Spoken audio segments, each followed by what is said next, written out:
बरीचशी कामं झालेली आहेत आणि अजूनही बरीचशी कामं प्रलंबित आहेत. तर राजाभाऊ यांना आमदार करून आपण ती कामं करून घ्यायची आहेत. कारण पानगाव, गाणेगाव, पानगाव पिंपळगाव, पानगाव दरसिंगे आणि ह्या रस्त्याचं मुर्मीकरण होणं गरजेचं आहे आणि पानगाव कवे हा रस्ता डांबरीकरण होणं गरजेचं आहे. तसंच धनगर समाजासाठी तिथं त्यांचं दैवत आहे बिरोबा मंदिर, त्या बिरोबा मंदिराला सभागृहाची गरज आहे आणि तसंच नाभिक समाजासाठी एक सभागृह होणं गरजेचं आहे आणि अशी बरीचशी कामं आपण भाऊंच्या माध्यमातून करून घेणार आहोत. तरी येत्या 20 तारखेला आपण भाऊंना प्रचंड मताधिक्यानं म्हणजे की पूर्वी ज्याप्रमाणे कधी पानगावच्या लोकसभेला पानगाव मायनस केलं असं यावेळेस होऊन नेऊ नका. आणि मी तुम्हाला कळतं की आणि हात जोडून विनंती करतो की पूर्वीचं जे पानगाव होतं जे कारण तालुक्यामध्ये पानगाव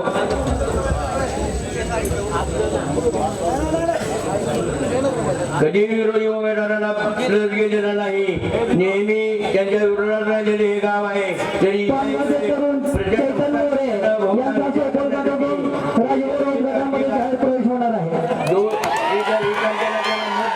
आपण प्रचंड मताधिक्याने त्यांना विजयी करावा. कारण 2 मशीन आहेत. पहिल्या मशीनवर 3 नंबरचं चित्र आहे धनुष्यबाण. धनुष्यबाणाचं चित्र बघून त्यापुढील बटन दाबून राजाभाऊ यांना प्रचंड मताधिक्याने विजय करा अशी विनंती करतो आणि माझे 2 शब्द संपवतो. जय हिंद, जय भारत.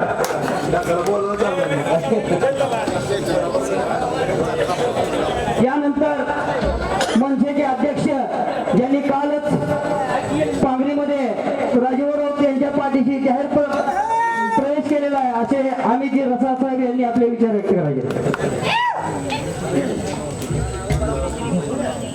आपल्या या महाराष्ट्राची कुलस्वामिनी आहे तुळजाभवानी पानगाव आहे का?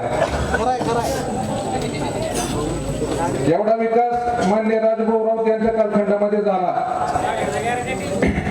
याचा विचार खऱ्या अर्थानं आपण केला पाहिजे. आज खऱ्या अर्थानं इथं अनेक शेतकरी उपस्थित असतील, अनेक व्यापारी असतील. आता इथं मेडिकल दुकान आहे किंवा इथं चहाची टपरी आहे, इथं गव्हर्नमेंटचं दुकान आहे, व्यापारीच माणसं आहेत ना आणि शेतकरी बी इथं उपस्थित आहेत. आज मला एक प्रश्न विचारायचा आहे की आपण जर एखादं पीक आपल्या शेतामध्ये लावलं आणि ती जर नुकसानीत गेलं तर आपण परत ती पीक लावतो का? आज इथं मेडिकल वाले आहेत किंवा ही चहाची टपरी आहे, धंदा जर नुकसानीत गेला तर 6 महिन्यात ही धंदा बंद करून टाकल ना, दुसरं काय तर चालू कर. मग गेली 30 वर्ष तुमच्याकडे दिलेले असताना मग ह्या नेत्याचा विचार आपण कुठल्या अर्थानं करायचं की बार्शी तालुक्यासाठी काय केलं आणि काय नाही ह्याचा विचार कुठं तर केला पाहिजे ना. हे पीक आपल्याला 30 वर्ष झालं आपण लावतोय पण कधी उगवलंच नाही, पुन्हा 30 लावायचंय का? ह्याचा खऱ्या अर्थानं कुठंतरी एक तालुक्याचे नागरिक म्हणून तुम्ही खऱ्या अर्थानं विचार केला पाहिजे. आज लाडकी बहीण या माध्यमातून हे म्हणते की आम्ही 3000 रुपये देणार आहे, तर तुम्ही देणार आहेत हे तो ऑलरेडी सगळे पोच झालेले आहेत आणि ती बी दिवाळीच्या कालखंडामध्ये गोरगरीब जनतेच्या हातामध्ये पैसा नसताना आज काय का असताना त्यांच्या घरात 5-7 हजार रुपये पडले, त्यांची दिवाळी कुठं तर सुखाची झाली. हे या सरकारनं खऱ्या अर्थानं आपल्याला एक मदत रूपी हात आपल्याकडे दिलेला आहे, त्याचा खऱ्या अर्थानं आपण विचार करावा. आज 5-5 वर्षाच्या हिशोबाने जर विचार केला तर आपली वय साधारण आपल्याला मतदानाचा अधिकारच 20 वर्षानंतर 18 ते 20 वर्षानंतर मिळते. माणसाचं आयुष्य किती असते? आज जे 50 वर्ष वय आहे त्याचं मतदान किती राहिलं सांगा मला? 5 वर्षात नाही एकदा आपल्याला अधिकार येते. म्हणून हे मत जे आहे ते मोलाचं आहे. कधीतरी आपल्याला एक विचारपूर्वक मी म्हणत नाही की तुम्ही असंच करा तसंच करा, पण एक विकासात्मक दृष्टिकोन ठेवून काम करणाऱ्या माणसाच्या पाठीमागं एक नागरिक म्हणून, एक बार्शी तालुक्याचा चांगला नागरिक म्हणून आपण उभं राहणं हे आपलं जातीनं कर्तव्य आहे. आज मगाशी मला सांगितलं कुणीतरी तिथं 14 कोटीचा निधी द्याला. काल पांगरीला कळलं तिथं 100 कोटीचा निधी दिला. म्हणजे 50, 100, 200 एवढे आकडे आम्ही ऐकतोय. राजभाऊ राऊतांच्या प्रत्येक सभेमध्ये एक विकासात्मक दृष्टिकोन ठेवून आणि विकासावरतीच बोललं जातंय. कुठलंही दहशतीचं किंवा कोणाला वेडवाकडं त्यांना बोललंही जात नाही. त्यांना राजभाऊला बोलायची गरज नाही, कारण त्यांनी काम तेवढं करून ठेवलेलं आहे. आणि राजभाऊला मी तुमच्या वतीनं सांगतो की भाऊ, तुम्ही 4000 कोटीचा जो निधी आणलाय, एक कर्तव्य म्हणून बार्शी तालुक्याचा प्रत्येक नागरिक त्याच्या 10 पट म्हणजे 40,000चा लेट तुम्हाला दिल्याशिवाय राहणार नाही, एवढं मी या ठिकाणी सांगतो. आणि माझे 2 शब्द संपवतो. जय हिंद, जय महाराष्ट्र. धन्यवाद अमितजी. यानंतर आपल्या पानगावचे चैतन्य मोरे वक्ते यांनी आपले विचार व्यक्त करायचे.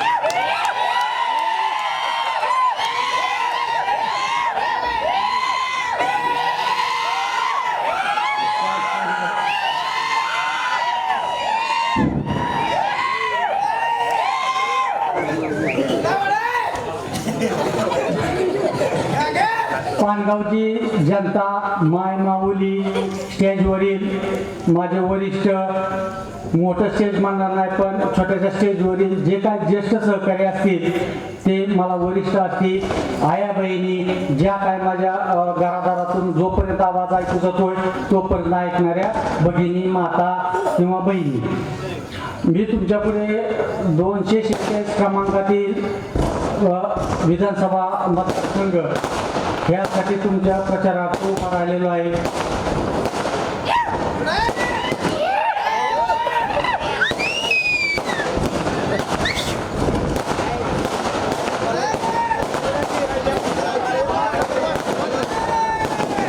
आपले खासदार येतात आणि प्रत्येक मतदारसंघात मोठ्या मोठ्या गप्पा मारतात. एक नवीन आणि कांदे ते 5 लाखाचं पुण्यात मारून म्हणतात. बंद करा 5 लाख तरी ह्याच वेळी तुम्ही दिलं ना. काय जे आयुष्यमान भारत कार्ड आहे का, त्याचं ते नाव घोषित करतात आणि म्हणतात आजारी पडून आम्ही ते कार्ड बघून आजारी पडायचं का. अरे गाढवा, तुला माहित आहे का 241 या मतदारसंघातच नाही तर 288 मतदारसंघात जवळजवळ 454,000 ते कार्ड चालतं. ज्याला जर स्वतःचं नॉलेजच कमी असेल तर त्यांनी कशाला असल्या गप्पा माराव्या अशा. आणि त्यांचं बरंच आहे बोलण्यासारखं की आता त्यांचा ठीक आहे विजय झाला, तो भाग आहे, तुम्ही जनतेनं कौल दिला वगैरे काय, पण कौल देताना तुम्ही काय विचार केला नाही ह्याचं एक दुःख मला आणि कधी प्राप्त होतं काय. कारण दुःख काय ह्यासाठी होतं, कोणी कॉल उचलला म्हणून जर तुम्ही मत टाकीत असाल तर मी तुमच्या घरी येऊन रोज झोपतो, भाकरी खाऊ घालून जाऊ, मला मत टाकीत जाऊ. त्यापेक्षा तर मी चांगला की उलट तुमच्या घरी झोपतो, तू ती तर कॉल उचलतोय फक्त. आणि ह्याच्यासाठी जर जनतेनं मत टाकलं असलं तर ह्या इतकी बेकार शोकांतिका कुठली नाही. कारण आपलं काम हे कॉल उचलणं नाही, मुळात त्याचं कॉल उचलणं हे कामच नाही. आपलं मतदारसंघ किती आहेत? 6. लोकसभा मतदारसंघ धाराशिवचा किती आहेत? 6. त्यात बार्शी एक येतो. राजभाऊ राऊतांनी रात्रंदिवस प्रवास करून किंवा त्यांच्या प्रयत्नार्थ तिथनं ओमदादानं किती निधी दिला त्याला, किती निधी दिलाय बार्शी तालुक्यासाठी तेवढा दिला. नाही बोलू द्या. बार्शी तालुक्यासाठी ओमदादानं किती निधी दिलाय? घरनं दिला ना, तुम्ही GST पाडलेला नव्हता तुम्ही दिलाय, त्यांनी दिलाय. कारण त्यांची 10 कुठं असेल का कुठं दाखरवाडीला त्यातली 150 एकरात 50 एकर विकली आणि कुठं दिला असलं तर नाही दिला असेल. कारण तुम्ही GST तर तुम्ही भरीत ना. कारण GST भरणाऱ्या प्रत्येक माणसाकडनंच निधी हा शासनाकडे जातो आणि त्याच्यातनं त्याला अधिकार तुम्ही प्राप्त करून दिला म्हणून त्यानं दिला. त्यानं काय पदार्थ किशानं दिला 150 एकर कोणी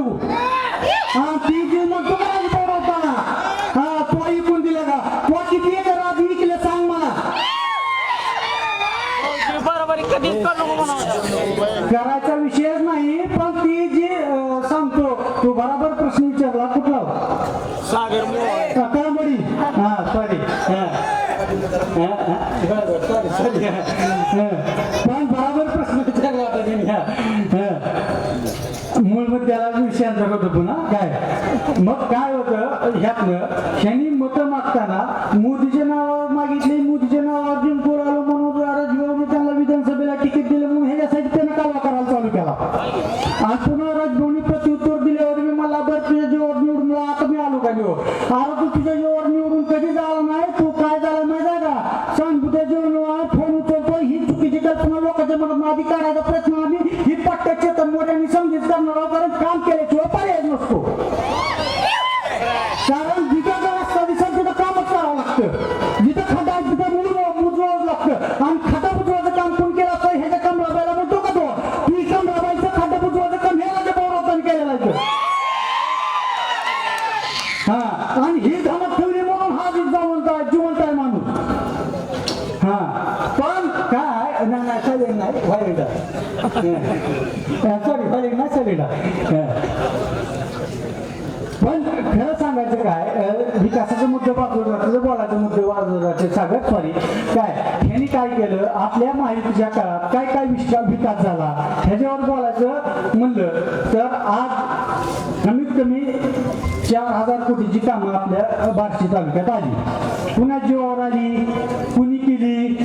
आणि आता ही मोठ्या मोठ्या गप्पा मारती, मोठ्या मोठ्या हे करते. 35 वर्ष काय तुला काय टाळलं, तेल लावी चुळीत बसला होता काय तुला काम करून तुम्ही. हा 35 वर्षात तुला कळलंच नाही का टाळलं उजनीचं पाणी इकडे कसं आलं नाही. आताच कळलं का मी नळाला कुठे सोडत होतो, पुन्हा नळ चालू केला, पुन्हा कुठं पाहिजे आणि खांदीत होतो काय करतो ह्या करतो त्या करतो. हा त्यावेळेस काय करतो त्यावेळेस पैसे नव्हतं शासनाकडे. बरं शासनानं कर्ज केलं तो त्यावेळेस तुझं शासन कुठे मिळतं का.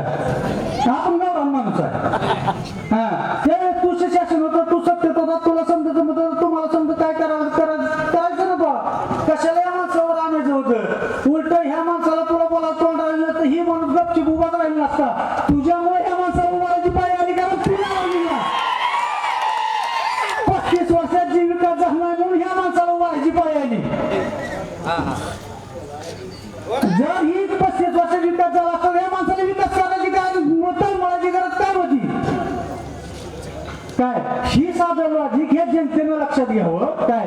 35-25 वर्ष जर तुम्ही या कार्यक्रमात कुठं तुमची भूमिका बजावित नाहो आणि तुम्ही आता गेलेल्या 5 वर्षाची 2.5 वर्षाची जर भूमिका बाजारात मांडत असता काय तर आता वाईट बोलू नये पण एक साधारणतः आपल्या घरच्या महिलेला जरी गर्भवती झाली तर 9 महिने जातात. ह्याला 2.5 वर्ष भेटले त्या देवाला.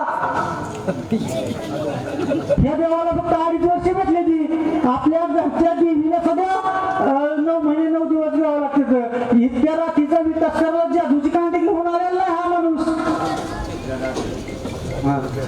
कारण ह्या गोष्टीमुळं तुम्ही एकदा लक्षात घ्या 2.5 वर्षाचा विकास लक्षात ठेवा आणि 35 वर्षाचा विकास लक्षात ठेवा. म्या कुणाला किती तळी दिली ह्याच्या भानगडीत पडू नका. म्या कुठली तळी बांधली ह्या भानगडीत पडू नका. खोट्या आकड्याला बळी पडू नका. आणि येत्या 20 तारखेला ह्यांच्या विनवणीमुळं ह्यांनी आणि काय चालू करू थांबवा म्हणून तरी मी थांबितोय काय. आणि थांबविल्यामुळं तर मी थांबतो. आणि येत्या 20 तारखेला हाय माझ्या पाठू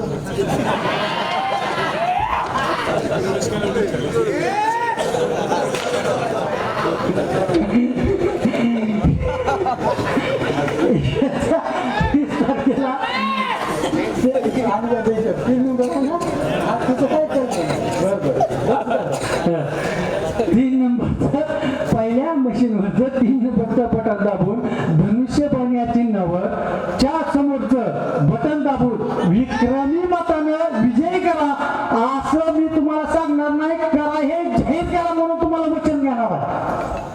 करा खोटं आहे सांगा एकदा आणि इथून वाचून थांबणार कराय का नक्की. ओके जय हिंद जय महाराष्ट्र जय महाराष्ट्र. धन्यवाद चेतन. यानंतर आपल्या शेजारच्या गावचे कोरपायचे पैलवान मोशीन आता यांनी आपले विचार व्यक्त करायचे थोडक्यात.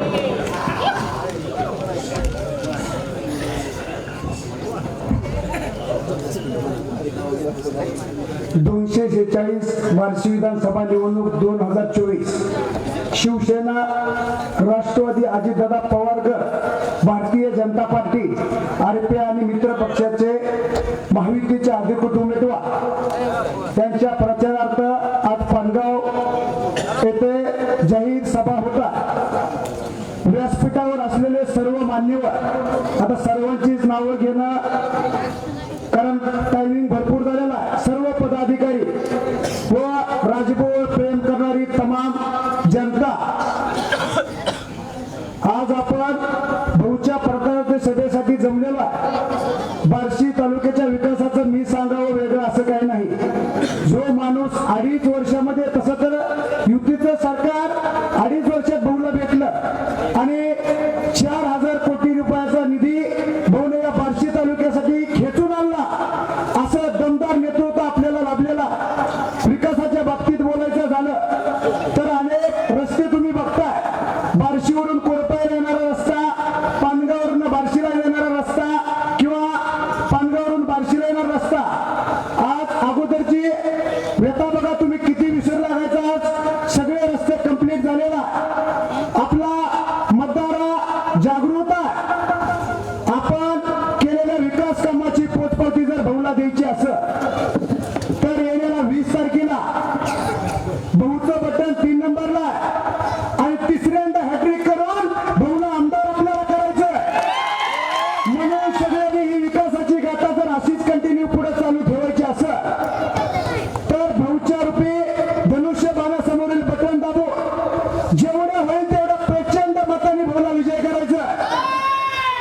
आपण जागृत मतदार आहे, आपल्याला कळतं, आपण सुशिक्षित आहे. जरी विकासाची गाथा अजून आपला तालुका सुजलाम सुफलाम करायचं असं तर भाऊंच्या पाठीमागं खंबीरपणे उभं राहणं गरजेचं आहे. आपल्या महाराष्ट्राचे लाडके मुख्यमंत्री एकनाथ शिंदे साहेबांनी तर त्या दिवशी जाहीर केलं, भगवंत मैदानाच्या सभेची गर्दी बघू, राजाभाऊ राऊत नाव घेतलं की प्रत्येकाच्या मनामधनं मोठ्यानं आवाज यायचा.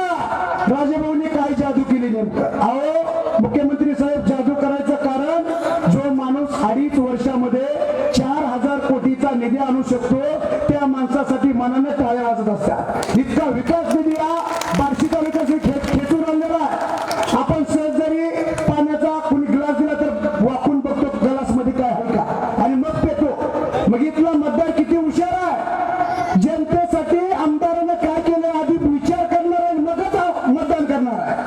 असे विकासरत्न आमदार राजभाऊ राऊत. आज 14 तारीख आहे, 5 दिवस बाकी आहे. सर्व मतदार बंधू भगिनींना व माझ्या मित्रांना कळकळीची विनंती आहे. भाऊसाठी फक्त 5 दिवस पायाला भिंगरी बांधून डोळ्यात तेल ओतून जागृत राहायचं, जास्तीत जास्त मतदान करून घ्यायचं आणि सगळ्यात जास्त म्हणजे पानगावचं विशेष प्रेम आहे राजभाऊ. तुम्ही सगळ्यात जास्त मतानं, रेकॉर्ड ब्रेक मतानं भाऊला तुम्ही मत आता किती आहे मी तर जाहीर करतोय, देणार का नाही? आणि मंजिलें उन्हीं को मिलती है जिनके सपनों में जान होती है. यूं पंख होने से कुछ नहीं होता, हौसलों में उड़ान होनी चाहिए आणि ती हौसला भाऊचा आपण आहे. प्रचंड बहुमतानं आपण विजय करायचं एवढं बोलतो आणि माझं भाषण संपतो. जय हिंद, जय महाराष्ट्र. धन्यवाद मोठी. यानंतर माजी नगराध्यक्ष रमेश अण्णा पाटील यांनी आपले विचार व्यक्त करायचे.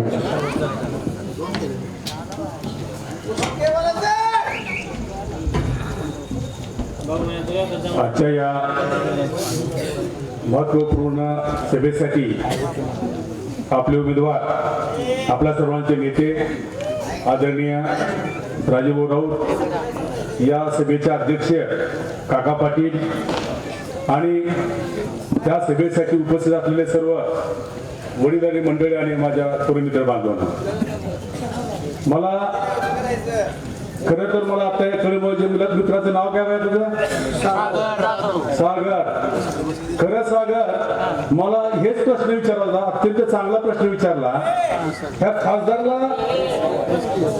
तुम्ही इतकं सगळं माहित असताना तुम्ही इथं आला प्रश्न खासदारला का विचारला नाही की तू बाबा एवढं बोलतो, एवढं आमच्या नेत्यावर टिंगल करतो, तुझे खासदार म्हणून तुझी जबाबदारी काय आहे आणि आमच्या तालुक्यासाठी तू काय दिलंय, हा जो प्रश्न भैया तू केला तर अगदी बरोबर आहे. आता जर कधी आलं तर हा प्रश्न तू उठून 100% बरं विचारणारा जाओ. हा 100% विसरू नका, कारण आपल्याला त्याने आपल्या तालुक्याला काही केलेलं नाही, फक्त फोनवर फोन भाषण केलंय, बाकी काहीच नाही. तर मित्रांनो, त्याच्या उलट आपले नेते आदरणीय राजेभाऊ त्यांना आपण आमदार केलं आणि आमदार केल्यानंतर एक आमदार म्हणून आपलं काय कर्तव्य असायला पाहिजे. 5 वर्षामध्ये पहिले 2.5 वर्ष विरोधामध्ये गेले, त्याच्यानंतर 2.5 वर्ष सत्ता बदलली, आपली सत्ता आली. 2.5 वर्षामध्ये आपल्या सगळ्याला माहित आहे आता आकडा तोडपाड झालाय, कुणाला सांगायची सुद्धा गरज नाही. 4,000 कोटीपेक्षा निधी त्या ठिकाणी आणला आणि हे करत असताना कोणत्या कामाला आधी प्राधान्य दिलं पाहिजे हे पण महत्वाचं आहे. आपला तालुका हा दुष्काळग्रस्त तालुका, वर्षानुवर्ष आपल्या तालुक्याला शेतीला पाण्याची आपली अडचण असायची. राजेभाऊने सगळ्यात आधी महत्व दिलं ते पाण्याला महत्व दिलं. 700 कोटीची बार्शी उपसा सिंचन योजना त्या ठिकाणी मंजूर करून घेतली. 28 वर्ष ती योजना रखडली होती आणि त्या 700 कोटीपैकी 350 कोटीला त्या ठिकाणी वर्क ऑर्डर देऊन ती कामाची सुरुवात केली. जवळजवळ 60-70% काम मित्रांनो ते आज पूर्ण आहे. या तालुक्यामध्ये संपूर्ण तालुक्यात पाणी कसं खेळलं पाहिजे याच्यासाठी पूर्वी ज्या का आपल्या दुष्काळामध्ये 72 मध्ये जे पाझर तलाव होते, त्या पाझर तलावाचं रूपांतर ते साठवण तलावामध्ये कसं झालं पाहिजे आणि साठवण तलाव करून त्याची पाण्याची कॅपॅसिटी वाढली पाहिजे. ह्याचा अर्थ की आपल्या सगळ्या शेतकऱ्याला आपल्या सोन्याचे दिवस आले पाहिजे, हा हेतू राजेभाऊ डोळ्यासमोर ठेवून संपूर्ण ताकद त्या ठिकाणी लावली आणि आपल्या पाण्यासाठी त्या योजनेसाठी प्रचंड अशा प्रकारचा निधी त्या ठिकाणी आणला. आणि आपण आपले विरोधक तुम्ही त्यांची पण भाषण आहे का, त्यांनी तरी काय बोलले का आपल्यापर्यंत विकासावर काय बोलायलाच काय नाही. आणि अभिमानाने सांगतात मी की 6 वेळेस या तालुक्याचा आमदार होतो. आमचं दुर्दैव आहे आमच्या बार्शीकरांचं आपल्या तालुक्याचं 20 वर्ष तालुका मित्रांनो आपला पाठीमागे गेला. कुठल्याही प्रकारचा विकास त्या ठिकाणी केलेला नाही, केवळ टिंगल टवळकी करणे हा त्यांचा फक्त एकमेव हेतू आहे. आता म्हटल्याप्रमाणे मुशीने चाला डाला मारला, मंजिला उन्हीं को मिलते हैं जिनके सपनों में जान होती है, यूं ही पंख होने से कुछ नहीं होता, हौसले से उड़ान होती है. मित्रांनो, करायची किंमत नाही, करायची जिद्द नाही, करायची इच्छा नाही आणि तुम्हाला आमदारकी पाहिजे. कशासाठी आमदारकी तुम्हाला पाहिजे? या तरुण वयामध्ये तुम्ही काय करू शकणार नाही. तुमच्या तरुण वयातले सगळे आमदारकी वाया गेली आणि आता ह्या वयामध्ये तुम्ही आमदार होऊन काय करणार हा प्रश्न मोठा आहे. अशा ज्येष्ठ माणसाबद्दल आपण बोलू नये, परंतु आयुष्यात माणसानं कुठेतरी थांबलं पाहिजे. प्रत्येक गोष्टीला एक बऱ्याच असते, आपल्याला करणं होत नाही ना तर करणारा आपण साथ दिली पाहिजे. राजेभाऊ तुम्हाला सर्वांना माहित आहे, दिवस रात्र तुम्ही किती वाजता फोन करा, राजेभाऊ प्रत्येकाचा फोन घेतात. त्यांचा दरबार ओपन आहे, भर चौकात आहे, ना त्याला दरवाजा नाही, ना पाठी नाही, ना काय नाही. तुम्ही कुणाला वशिला बी गरज नाही, जो कोणी येईल त्या प्रत्येकाचं काम केल्याशिवाय राजेभाऊ अजिबात थांबत नाहीत. किंबहुना त्यांना जरी भूक लागली, प्रत्येक व्यक्तीचं प्रत्येकाला भेटल्याशिवाय राजेभाऊ आपल्या ऑफिसमधनं उठत नाहीत. खरी आहे का गोष्ट खोट्या मित्रांनो? सत्य आहे का नाही? मग आपल्याला आमदार कोण पाहिजे बघा, जो माणूस घरात असून बाहेर गेला म्हणून सांगतात असा माणूस. दुसऱ्या बाजूला आपला नेता समजा खरंच गावाला गेला तर पर्यायी व्यवस्था म्हणून नाना राऊत असेल, रणवीर भाई असेल, ते तुमचे आमचे सगळे प्रश्न सोडवण्यासाठी त्या ठिकाणी उपस्थित असतात. अशा पद्धतीनं या तालुक्याचा विकास करत असताना, हा तालुक्याची प्रगती करत असताना, हा विकासाचा वेग आपल्याला असंच सातत्याने ठेवायचा असेल तर मी सांगतो की आपल्या राजेभाऊचे हात आपण त्या ठिकाणी बळकट केले पाहिजे मित्रांनो. म्हणून माझी विनंती आहे, राजेभाऊंना परत एकदा तिसऱ्यांदा आपण संधी दिली पाहिजे. आपल्या राजेभाऊचं चिन्ह मित्रांनो आपण ते सुद्धा बघा,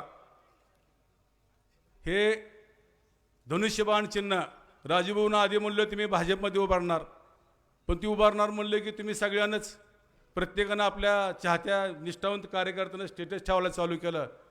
पहिली यादी आली, सुदैवाने नाव आलं नाही, तांत्रिक मिस्टेक झाली, नशीब आपलं.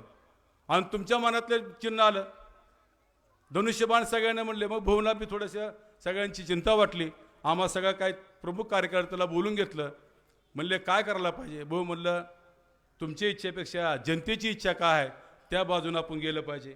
आणि भाऊनं तुमचं सगळ्यांची इच्छा इच्छा बघून भाऊनं मनावर दगड ठेवून आज धनुष्यबाणाचं चिन्ह घेतलंय. म्हणून मित्रांनो, माझी तुम्हाला विनंती आहे, आता ही जबाबदारी तुमची आहे का भाऊची आहे? हे आपली जबाबदारी सगळ्यांची. आपण सगळ्यांना मिळून भाऊंना प्रचंड मतांनी निवडून दिलं पाहिजे. म्हणून आपलं या धनुष्यबाण चिन्हासमोरचं 3 नंबरला बटन आहे, त्यासमोरचं बटन आपण एकच बटन ते काळं पडूस तर प्रत्येकानं दाबलं पाहिजे. मत म्हणजे बघायचीच गरज पडली नसतं. एकच बटन काळं झालं म्हणल्यानंतर सगळ्यांनी एकाच ठिकाणी दाबलं की बरोबर लक्षात येणार आहे. अशा पद्धतीनं आपण सगळ्यांना विक्रमी मतं निवडून द्यावं अशा प्रकारची विनंती करतो आणि माझे 2 शब्द संपवतो. जय हिंद, जय महाराष्ट्र. धन्यवाद अण्णा. यानंतर आपल्या तालुक्याचे लोकप्रिय आमदार माननीय राजूभाऊ राऊत यांनी आपले विचार व्यक्त करायचे आहेत. राजूभाऊ राऊत, तुम आगे बढ़ो.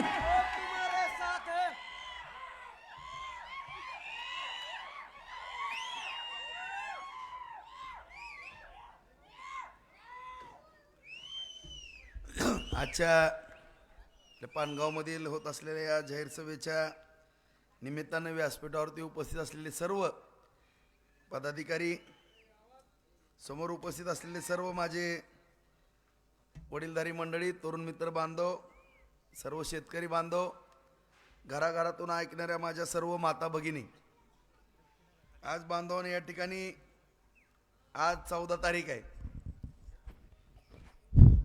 आता फक्त 6 दिवस राहिलेत. 15, 16, 17, 18, 19, 20 उद्यापासून 6 दिवस राहिलेत.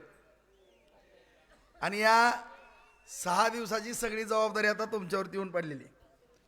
कारण आपल्या सर्वांनाच माहीत आहे बांधवांनो की या ठिकाणी आता प्रत्येक लहान थोर माता भगिनी, आता आपले होम मिनिस्टरचे कार्यक्रम चालू होते, या ठिकाणी पण सुंदर कार्यक्रम झाला होता. मला सगळ्यांनी सांगितलं, भाऊ या ठिकाणी आमची कवितांनी सांगितलं की सगळ्यांना पुरुषांना बंदी केली होती आणि सगळ्या माता भगिनीने एक छानपैकी हा कार्यक्रम झाला होता. आणि त्यामध्ये काही प्रश्न या ठिकाणी होम मिनिस्टरच्या माध्यमातून विचारले होते की राजभवन कुठला रस्ता कसा केला. त्या रस्त्याच्या आकड्यासहित माझ्या माता माऊली या ठिकाणी सांगत होते. म्हणजे मला सांगायचं तात्पर्य की आम्ही सांगत असताना किंवा आपण सगळेजण सांगत असताना या ठिकाणी संपूर्ण आपण तालुक्यामध्ये जो विकास केला ते आज माझ्या सर्व माता माऊली बाल गोपालांपर्यंत या ठिकाणी हा पोहोचलेला आहे. कारण आपण 2.5 वर्षामध्ये काम केलंच तेवढं मित्रांनो. आणि एवढं काम केलं तरी आपल्या विरोधकांना त्या ठिकाणी समाधान नाही. त्याच्यावरती सुद्धा काही ना काय कुरघोड्या किंवा काहीतरी टीका टिप्पणी. आपण तर कधी टीका करण्याचा विषय पण घेतलेला नव्हता. मी गेली 2 महिने होऊन गेलं, जवळपास माझं 100% दौरा. एकही गाव, काय गावं 2दा पानगाव 2री 3री वेळ असेल. काय गावं तर 2दा-3दा या ठिकाणी झाली. हे नका आदल्या नका उडू. 2दा-3दा काय गावं झाली. आणि संपूर्ण हा दौरा होत असताना शहरी 3 दिवस आहे, वैराग शहरी आहे बांधवांनो. परंतु या ठिकाणी ज्यावेळेस मी फिरत असताना सर्व जनतेमधला जो उत्साह पाहायला मिळतो त्याचं एकमेव कारण आहे की आपण केलेली कामं. आज आपण गावामध्ये जर या ठिकाणी पाहिलं, निश्चित आज गावामध्ये जर कधी बंद व्हायचं आता 23 तारखेला राहू द्या शिल्लक.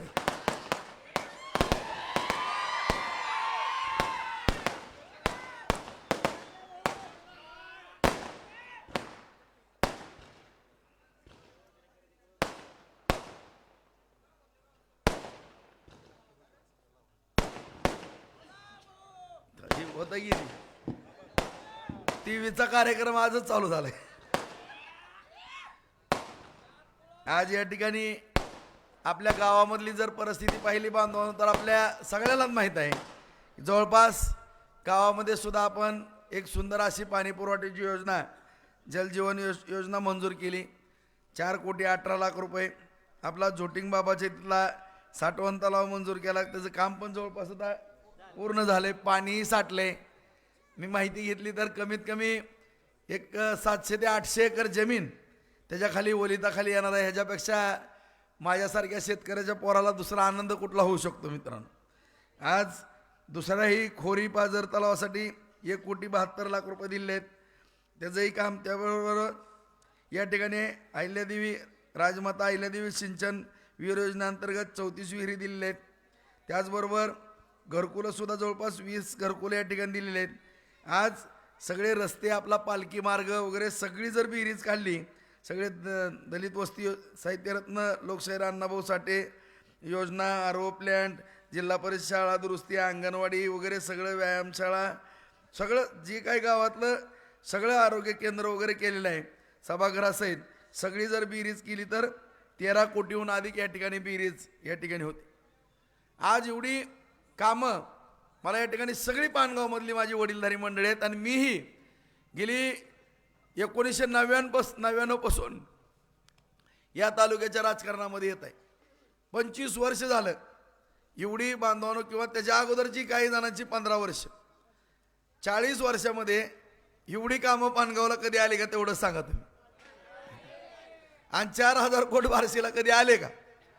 आणि आज या ठिकाणी ही कामं करत असताना खरंच पानगावमधली माझी सर्व शेतकरी मंडळी, येणारी पिढी अत्यंत भाग्यवान आहेत असं या ठिकाणी सांगायला काय हरकत नाही मित्रांनो. कारण आज आपल्या एका पिढीनं जे भोगलं होतं त्या सगळ्या गोष्टीचं आज या ठिकाणी आपल्या तालुक्याच्या या विकास कामाच्या माध्यमातून इतकं सुंदर नियोजन पानगावच्या बाबतीमध्ये तर झाले. तुम्हाला मत माहीत झालेलं आहे. जवळपास उपसा सिंचन योजना भोगावती नदीवरच्या आता डाळे पिंपळगावमध्ये आपण पाणी टाकणार आहे, त्याचे कॅनल ते केटीवेर, त्याचबरोबर जे साठवण तलाव आता जोटिंग बाबाचं झालं आहे, दुसऱ्याचं काम चालू आहे. आणि आणखीन पण मला सांगितलं की 6 आणखीन साईट तशा उपलब्ध आहेत. 6ची 6 साईट आपण करणार आहोत. त्यामुळे तुम्ही अजिबात त्याची काळजी करू नका. 6 पाझर तलावाचं साठवण तलावामध्ये आपण रूपांतर करणार आहोत. आज या ठिकाणी ही कामं करत असताना तुम्ही सांगा, एवढं उपसा सिंचन योजनेचं पाणी, भोगावतीवरनं किटवेरचं पाणी आणि हे 2 साठवण तलाव आणखीन 6, 2 असे मी करून देतो 3 टप्प्यामध्ये आणखीन. एवढं जर पाणी झालं, तुम्ही सांगा किती टक्के जमीन आता बांधगावमधली भिजन? तुम्ही सांगा सगळी. 80% तर भिजन का नाही कमीत कमी. आज एवढा मोठा शिवार असलेलं हे गाव बार्शी तालुक्यातलं उपळाईन आणि पानगावच असेल जास्त शिवार असलेलं, या गावाचा एवढं पाणी आणण्याचं काम या अगोदर ज्यांनी 40 वर्ष राजकारण केलं, 6 टर्म त्यांच्याकडे होत्या, 2च वेळेस मला आमदारकी मिळाली, त्यातली फक्त ही 2.5 वर्ष सत्तेची मिळाली. परंतु 6 वेळेस ते आमदार होते, 2 वेळेस मंत्री होते. त्या कालखंडामध्ये ह्या गोष्टी का झाल्या नाहीत हाच माझा प्रश्न. कारण माझ्यानंतर आता त्यांची सभा 2 दिवसांनी इथं आहेच. इथं आता केलेल्या कामावर किंवा आपल्या चांगलं वागतो किंवा चांगले 2 गोष्टी आपण करून आपलं पोट पाणी भरतो ह्याच्यावरती टीका करण्याचं त्यांनी नवीन धोरण अवलंबलं आहे. आणि जे आपण चांगलं वागतो, जिथं कधी कुणाला एक शिवी दिली जात नाही किंवा कुणाला चापट हात उगारला जात नाही आणि त्याला दहशतवाद म्हणतात आणि आम्हाला मोकळा श्वास घ्यायचा आहे म्हणतात बार्शी. कसला श्वास घ्यायचा आहे कुणाला माहिती?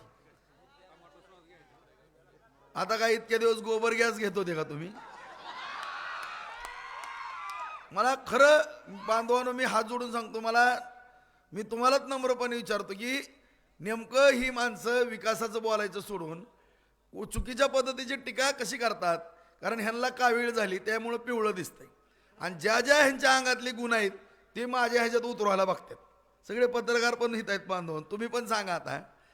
मी तुम्हाला काय सवाल जवाब या ठिकाणी करणार, तुम्हीच निर्णय निवाडा करायचा माझ्या बाबतीत. तुम्हीच माझे कोर्ट. आता जनता मायबापच माझी कोर्ट आहे. तुम्हाला सांगतो, तुमच्याच कोर्टात माझा बॉल टाकतो. काय निर्णय घ्यायचा ती तुम्ही घ्या. काय चुकलं असेल तर 0 मिनिटात मला शिक्षा द्या आणि हा जे दर्तन हा सूर्य करा.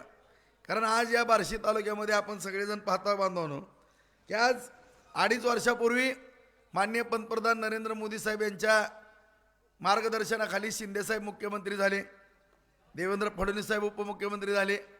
अजितदादाही परत आले. पहिलं काम कुठलं केलं असेल मी, तुम्हालाही माहीत आहे की मी 2 मुद्दे, पहिला मुद्दा माझा होता की दहशत संपवायचा. दहशतवाद संपवला. तुम्ही सगळ्यांनी पाहिलं की मांजरे देवगावला माझ्यावरती हल्ला झाला, कुसळला माझ्यावरती गाडी फोडली तलवारीनं, पतसंस्था फोडली. तुम्ही सगळं आठवा. जुनी माणसं, आता तरुण पोरांना काही जणांना माहीत नसेल बाळानो, परंतु सगळ्यात ज्येष्ठ माणसाला ना आमचं आता, माझं पण 55 वय झालं पूर्ण. सगळ्यात तरुण माझी जी 18 ते 25 वयोगटातली माझी सगळी सगळी तरुण पिढी आहे, ह्यांना काही गोष्टी आठवत नसतील मित्रांनो. त्या ठिकाणी किती वेळेस हल्ले झाले, कुणी माझा जीव घ्यायचा प्रयत्न केला. ह्या बार्शीमध्ये आठवड्यातनं 1, 2, 307 कसं होत होतं. पोलीस स्टेशनला नेऊन मायासारख्याला 15, 20 वेळेस कसं मारलं गेलं. मला 32 वेळेस कसं जेलमध्ये टाकलं गेलं. ह्यावेळेस तुमचा दहशतवाद दिसला नाही मित्रांनो. आणि तुम्ही गुंडगिरी करत होते, कानात सगळी काय नुसते एवढे दादा लोक सगळे बार्शीत, सगळे बाळ्या, काय कुकऱ्या कमरेला काय काय होतं कुणाला माहिती. सगळ्या कमरेला कुकऱ्या तलवारीच होत्या. आज गावात जायची पंचायत होती मित्रांनो. आणि ही मुडीत काढली. तुम्हीच माहिलं, एक वेळेस तर इतका मार खावा लागला मला, काय सांगायचं तुम्हाला. दिवसात चांदण्या दिसत होत्या मला, असे चैनीचे झपके बसायचे, मासं बाहेर निघायची माझ्या अंगाची, इतका मार खाल्ला मी. आणि तुम्ही आज सांगता या ठिकाणी दहशतवाद, काय दहशतवाद केला मला सांगा. आज माझ्या बांधवांनो, मी खोटं बोलत नाही. खोटं बोलत तुम्ही माहिती घ्या. आणखीन माझ्या कॉलेजच्या जीवनात वर्गामध्ये 4थी पासून मी 10वी पर्यंत मॉनिटर होतो. 11वीला GS झालो, 12वीला GS झालो मी.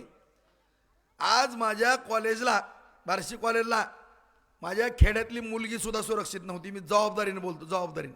इतक्या टिंगली टवाळे करायचे बदमाश लोक. आणि त्या माझ्या बहिणीचं संरक्षण करण्याकरता तिथं सक्का भाऊ बरोबर उभा राहायचो, राजेभाऊ राऊत. माझ्या खेड्यातल्या पोरांना दादागिरी व्हायची, म्हणून मला सगळ्या खेड्यातल्या पोरांनी तिथं GS 2दा केलं. शिवाजी कॉलेजचा युवार, आणखीन पण लोकप्रतिनिधी, आपल्या गावचा देशमुख सुद्धा होता या ठिकाणी युवार, आपला ती वकील साहेब कुठे आहे का, ह्याला सुद्धा युवार केलं. आणि आतापर्यंत सगळे कॉलेजचे प्रतिनिधी आपले सगळे पोरं होतात. का होतात मित्रांनो, आज सगळ्या खेड्यापाड्यातल्या पोरांना सुद्धा त्या ठिकाणी सुरक्षितता देण्याचं काम मी केलं असं. आणि ती परंपरा आज या ठिकाणी चालू ठेवली. आणि दहशत तुम्ही करत होते म्हणून मला पण ती मोडीत काढण्याकरता काय पावलं उचलावं लागली. आणि ती पावलं उचलली काय चुकीचं केलं का. मी जर लढलो नसतो रस्त्यानं माय माऊली फिरायची पंचायत झाली असती. बघा माझ्या पायाला कसले वार आहेत किंवा डोकं कसे माझे सगळे, टक्कल जर केलं तर सगळ्या कोचाच आहे त्या डोक्यात. आणि ही मला सांगायला लागलेत मी दहशतवाद करतो. आणि ज्यावेळेसपासून 2004 ते 2009 तुम्ही आमदार केलं आणि त्यावेळेसपासून बार्शीला सुख लागलं. ह्या 5 वर्षात तर मला सांगा बरं, पोलीस स्टेशनला सध्या NC दाखल होत नाही लवकर 8-8 दिवस. आहे का काय गावात भांडणं बिंडणं काय कुठं आहे का, कोण कुणाला कार्य म्हणलंय का, कुठं बार्शी शहरामध्ये काय भांडणं मारामारी तुम्हाला दिसली का, कुठं ऐकलं का पेपरला काय दिसलंय का. आणि कशाचा दहशतवाद मला घोळच कळलं नाही ह्याचा. तुम्ही केलेली कृत्य माझ्या माती मारण्याचं पाप करता का. आणि आज तुम्ही विकासावरती बोला ना, तुम्ही चुकीचं काय तर अपप्रचार मायाबद्दल करता का. मी एवढं सज्जनसारखं वागून आज या ठिकाणी सगळ्यात पहिलं काम आपण केलं असतं मित्रांनो, तर पहिलं आपण केलं माझ्या राजकीय जीवनामध्ये पहिली दहशत संपवणं आणि दुसरी जबाबदारी पडल्यानंतर माझ्या शेतकऱ्याच्या शेताला पाणी देणं, माझ्या तरुणाला रोजगार देणं, ही प्रतिज्ञा मी केलेली. त्याचाच भाग म्हणून माननीय मुख्यमंत्री आज राज्याचे प्रथम नागरिक आहेत, त्यांच्या तोंडातनं तुम्ही ऐकलं का नाही त्या दिवशी सांगा. राजभाऊ आणि 2 वेळेस मी मंत्री होऊ शकत होतो. मी पहिल्यांदा जर महाविकास आघाडीला पाठिंबा दिला असता तेव्हा पण मला पालकमंत्री केलं असतं. दुसऱ्यांदा सुद्धा मला केलं असतं ही सरकार आल्या. पण मला बोलवून घेतलं त्यांनी सगळ्यांनी, तुमची काय अपेक्षा अपक्ष आमदार म्हणून. मी म्हणलं मला पाणी आणि MIDC बस, आणि आमच्या तालुक्यातला विकास, मला भानगडीत नकोत असलं. एकतर माझ्यात नीटनेटकं नाही तालुक्यातलं, मी कुठं मिरवत फिरू म्हणलं अख्ख्या महाराष्ट्रात. माझंच घर सुरक्षित नाही, माझीच माणसं नीट नाहीत, माझ्याच शेतकऱ्याच्या शेताला पाणी नाही, आणि माझा शेतकरी सुखी नसताना, माझ्या तरुणाच्या हाताला काम नसताना मी कुठंतरी मिरवत बसणं ही काय मला शोभणारी गोष्ट नव्हती. त्यामुळं सगळ्या गोष्टीचा त्याग त्या ठिकाणी केला आणि पहिलं प्राधान्य दिलं उपसा सिंचन योजनेला. तुम्हाला पण आठवतं की 1996ची योजना ही 28 वर्ष होते, आता 28 वर्ष या 24 मध्ये, आणि 28 वर्षातली ही योजना 5-10 कोटीच्या वरती पैसे येत नव्हते. 2004 ते 9लाच 20 कोटी आले होते आपण आमदार असताना, आणि ह्याला थेट 700 कोटीची प्रशासकीय मान्यता. हे तर रेकॉर्ड आकडा खरं आहे, तुम्हाला माहित आहे. सगळ्यात प्रमाणित त्याच्या 350 कोटीच्या निविदा, सगळं काम युद्ध पातळीवरती चालू.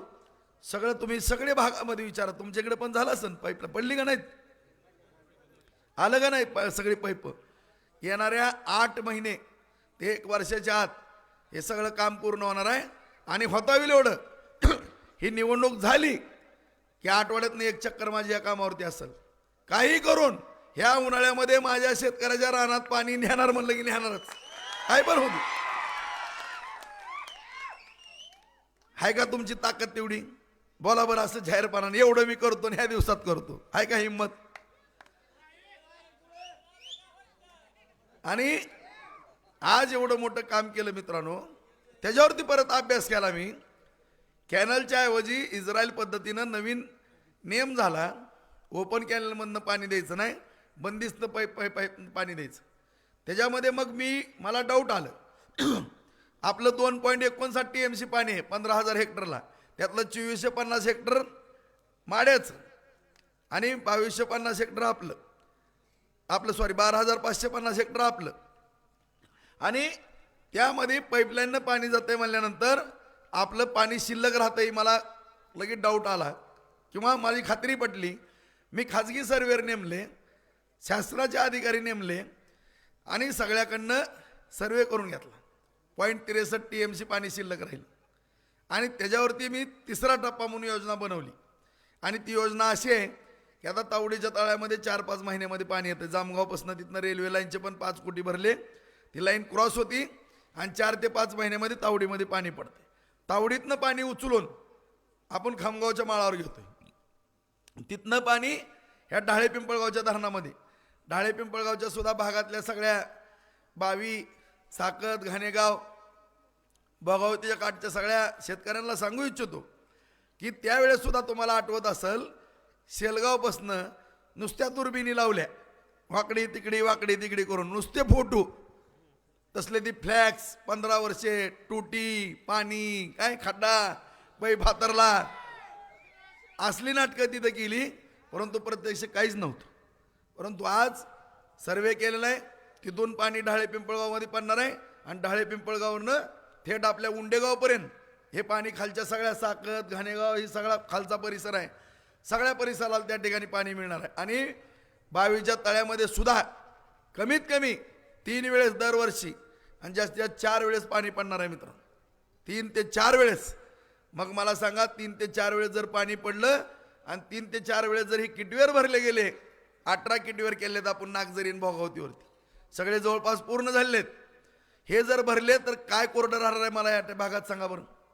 आणि ज्या माझ्या शेतकऱ्यांनी शेतकऱ्यासारखी वाट पाहिली, आज त्या शेतकऱ्याची जर बागायत जमीन झाली सगळी 12 बागायत, कोण केळी लावण, कोण द्राक्ष लावण, कोण ऊस लावण, कोण आंब्याच्या बागा लावण, कोण वेगवेगळे प्रयोग करण. मित्रांनो, आज आपण सोयाबीन किंवा हरभरा घेतो, ज्वारी घेतो, मुग उडद घेतो. ह्या पिकाच्या ऐवजी जर आणखीन जरा थोडं पुढची काय 10 एकर मधलं 5 एकर बागा लावल्या, 5 एकर जर आपण भुसारला ठेवलं तर किती उत्पन्न वाढणार आहे तुम्ही सांगा मला. आजची परिस्थिती पाहिली आपण सगळ्यांनी. आज इथं उद्योग नाही, पाणी नाही आपल्या शेतांना, त्यामुळं काय अवस्था आपल्या सगळ्या शेतकरी बांधवांचे. आज MIDCच्या बाबतीमध्ये पण तीच परिस्थिती होती.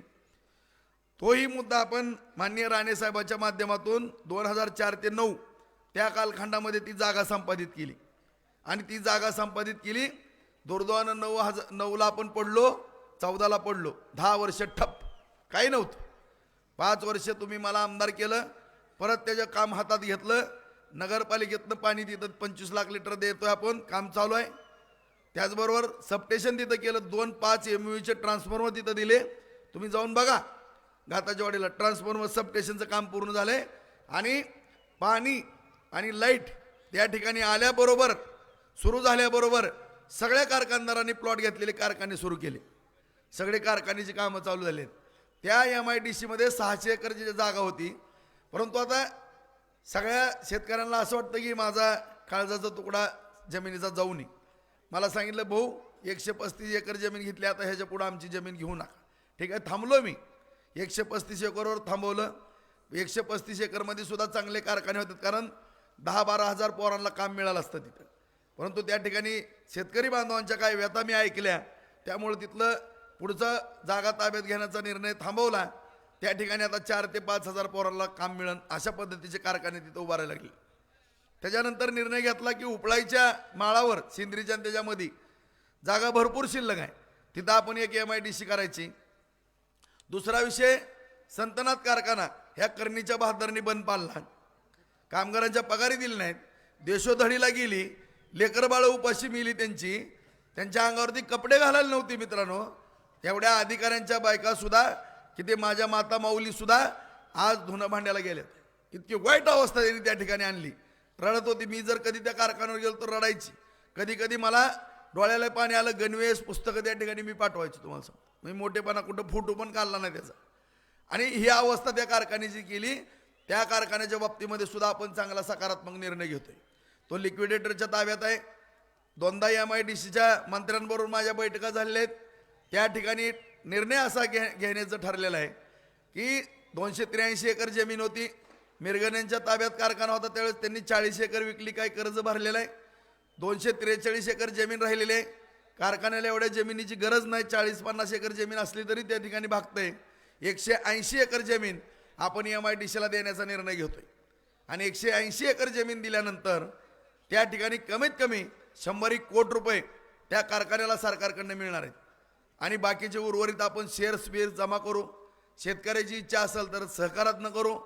शेतकऱ्यांची इच्छा असेल तर खाजगी एखाद्या उद्योजकाला चालवायला देऊ. माझे 2-3 चांगले मोठे मोठे मित्र आहेत, त्यांनी सुद्धा तयारी दाखवली. राजीभाऊ, तुझ्यासाठी आमचा नफा तोटा राहू दे म्हणले, काय असायचे असू दे, आम्ही हा संतनाथ कारखाना तुझ्यासाठी तुझ्या तालुक्यातल्या शेतकऱ्यासाठी आम्ही चालू करतो, अजिबात त्याची काळजी करू नको.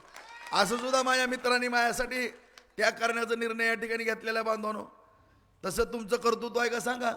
तुम्ही परवा दिवशी सांगा तुमचे कोण मित्र आहेत, हडपसरची प्रॉपर्टी विकतो किंवा ही विकतो, मी काय तर मी संतनाथ चालू करतो. मनावर तुम्ही मनावर 1 वर्षाच्या आत मी 50,000 एकर जमीन भरतो भिजवतो. मनावर इथं परवा दिवशी आल्यावर विचारा तुम्ही सगळे पानगावकर, विचारा त्यांना, विचारा तुम्ही गाताच्या वाडीचे कारखाने कसे सुरू झालेले आहेत. उपळायला मी MIDC करतो, कारखाने आणतो. हे तर वैरागला MIDC त्या ठिकाणी केल्यावर मी कारखाने उभा करतो. कारण तुम्ही कधीच व्यापाऱ्याच्या आणि उद्योजकाच्या पाठीशी उभारले नाहीत. आज या ठिकाणी ज्वारीचे किती उद्योग उभारलेत तुम्ही बघा. रणजित BSc ॲग्री झाला. सगळ्या सुरुवातीच्या मशनी सगळ्या साध्या मशनी होत्या. बारीची जबाबदारीने बोलतो, ही टीका होती म्हणून मी उत्तर देतो. तुम्हाला सांगतो, साध्या मशनी होत्या सगळ्या क्लिनिंगच्या. साधा असं चाळणी करायची आणि ती ज्वारी द्यायची. ह्याच्यापेक्षा भारी भारी मशनी नगरला, काय करमाळ्यात, अशा सगळीकडे होत्या. आणि ह्या मशनी रणजित माझा धाकटा मुलगा BSc ॲग्री झाला, त्याला मला डॉक्टर करायचं होतं, परंतु दुर्दैवाने मी करू शकलो नाही.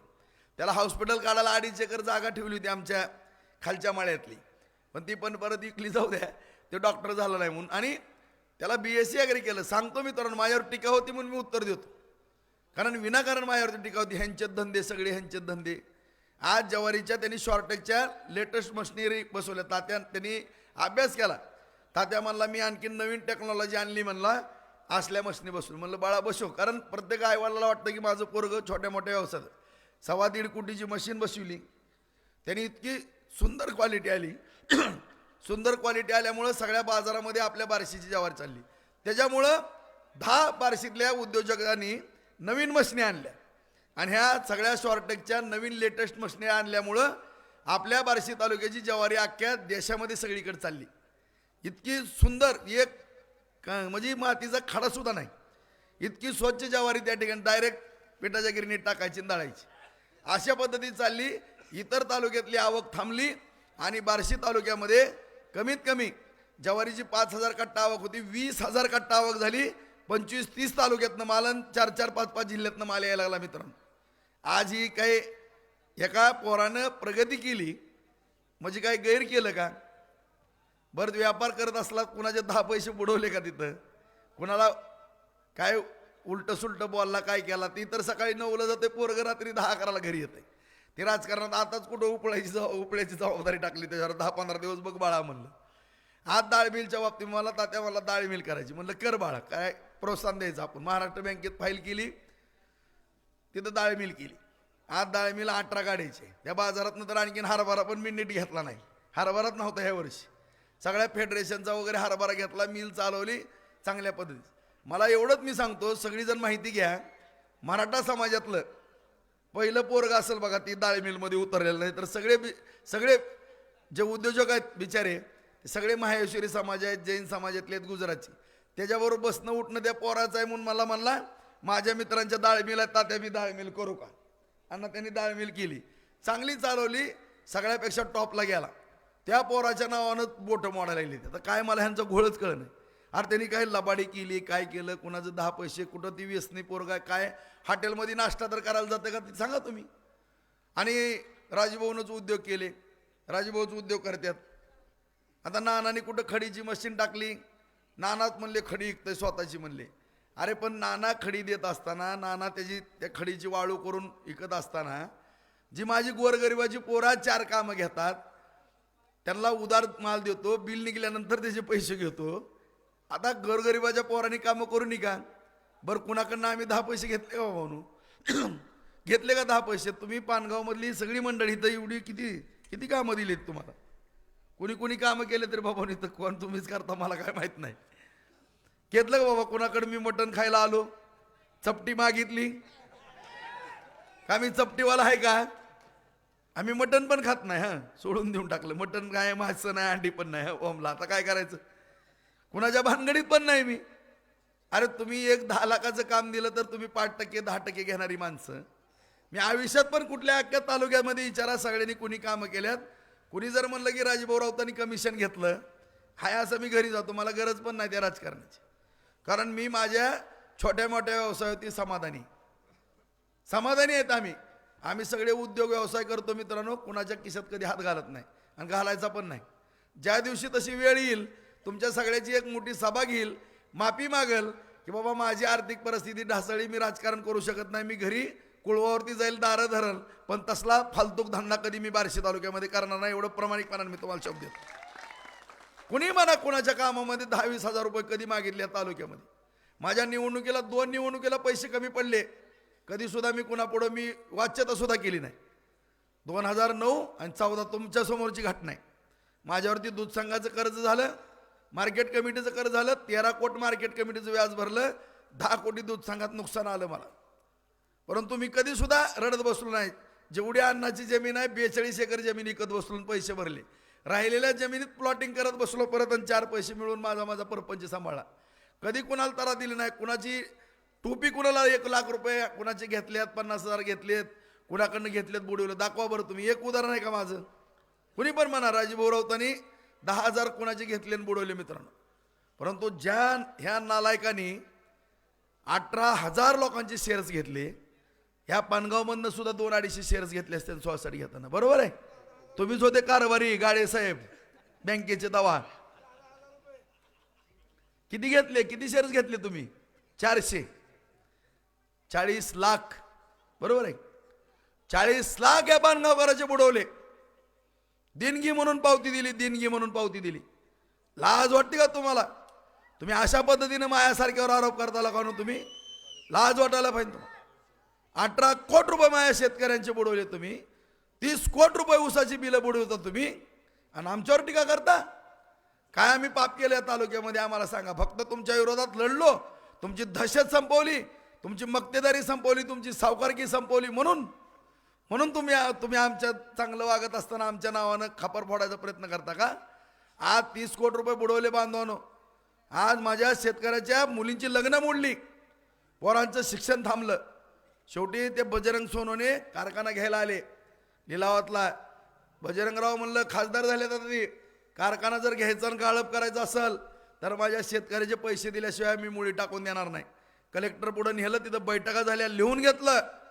त्यांना 15 कोटी रुपये प्रशासक होते DCC बँकेतनं दिले आणि काय कारखान्याचे 60%, 70%, 80% अशा रकमा शेतकऱ्याला देण्याचं काम केलं. बरोबर आहे. मिळाले पैसे शेतकऱ्यांचे, ही बुडविणार आणि मी वसूल करून देणार. आणि आपल्या शेतकऱ्याची लक्ष्मी असलेली बँक, त्या बँकेला चुना लावला आहे नी. 320 कोटी रुपये आहेत मित्रांनो यांच्याकडे, यांच्या घराकडे 320 कोटी. कशाला म्हणतात? 320 कोटी रुपये आहेत. आणि ते 320 कोटी रुपये NCLT मध्ये कोर्टामध्ये दावा आहे ह्यांच्या भावावरती, ह्यांच्या सगळ्या परिवारावरती वसुलीचा दावा आहे. त्याचा सुद्धा निकाल या 4-5 महिन्यामध्ये कोर्टात नाही येणार आहे. आणि आज ह्या जिल्हा मध्यवर्ती बँकेच्या माध्यमातून सुद्धा 3600 कोटीची बँक होती, सातत्यानं मी पाठीमागं पण उल्लेख केलेला आहे. आणि त्या ठिकाणी 2600 कोटी रुपये डायरेक्टर लोकांनी वाटून घेतले. सगळ्यांच्या साखर कारखाने, सूतगिरण्या, शैक्षणिक संस्था, प्रायव्हेट कारखाने, सहकारी कारखाने, उचल आपण काही पण केलं.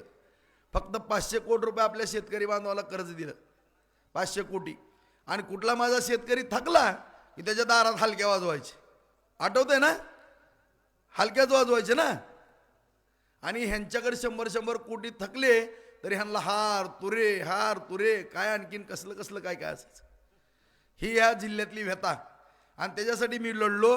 2010ला नाबार्डकडे तक्रार दिली, रिझर्व्ह बँकेकडे तक्रार दिली, सहकार खात्याकडे तक्रार दिली. तिथं दाद ना फिर्याद होईना म्हणून मी हायकोर्टात गेलो. हायकोर्टानं सांगितलं 78ची चौकशी करा, 83ची चौकशी करा. ती पूर्ण चौकशी झाल्यावर 88 प्रमाणे कारवाई करा अशा मागण्या केलेल्या. कोर्टानं निर्देश दिले. कोर्टाच्या आदेशाप्रमाणे सगळ्या चौकशा झाल्या. तर त्या 88च्या चौकशीला उचल आपट 10-15 वेळेस तर मला कोर्टात जावं लागलं. हायकोर्ट, सुप्रीम कोर्ट, हायकोर्ट, मंत्रालय कटाळून गेलो मी. 13 वर्ष लढाई लढलो. 13 वर्ष मला धमक्या आल्या काय जणांनी, हसते परस्ते. रोडवर जाताना तुमची गाडी उडवली जाईन, तुम्ही जिल्ह्यातल्या खतरनाक सगळ्या माणसं एवढ्या मोठ्या पदाधिकाऱ्यांच्या वाटत चाललाव, तुम्हाला काय घेणं कधी या बँकेचं, तुम्हाला पण आम्ही कुठं तर गाठू, अमुक करू. तुम्ही अरे म्हणलं मला कुठं गाठणार आहे म्हणलं, मी काय बेवडा आहे काय मला गाठायला, काय मला कुठं पकडणार आहे, मी काय थिएटरात बिटरात जातो का मला तिथं पकडायला, तुम्ही कुठल्या हॉटेलात असतो का मला पकडायला, तुम्ही काय मला पकडणार म्हणजे कुठं पकडणार आहे, माझा वीक पॉईंट काय आहे सांगा ना. एखाद्याचा वीक पॉईंट असेल तर त्याला तुम्ही पकडचाल आणि बदनाम करचाल, माझा वीक पॉईंटच काय नाही. मी आपला साधा सरळ राहणारा माणूस आहे. एवढ्या धमक्या त्या ठिकाणी यायच्या मित्रांनो, पण मी कधी जीवाची पर्वा केली नाही. ती बँक वाचवली. सगळ्या DCCतले कर्मचारी जर तुमच्या इथं कोण असले ना त्यांना विचारा, आज सुखासमाधानात बँक चाललेली. आज त्या ठिकाणी सगळी बुडालेली बँक प्रशासकांना 110 प्रमाणे कारवाई केली आणि त्या ठिकाणी बँक पुनर्जीवित केली. 5000 कोटीच्या एफड्या बँकेमध्ये येतात ना. आणि सगळ्यात आनंदाची बाब, माझ्या शेतकरी राजाला 2000 कोटीचं वाटप झालेलं आहे. 2000 कोटीचं, 500चं नाही, आता 2000 कोटी वाटप आहे. आकडा घ्या तुम्ही.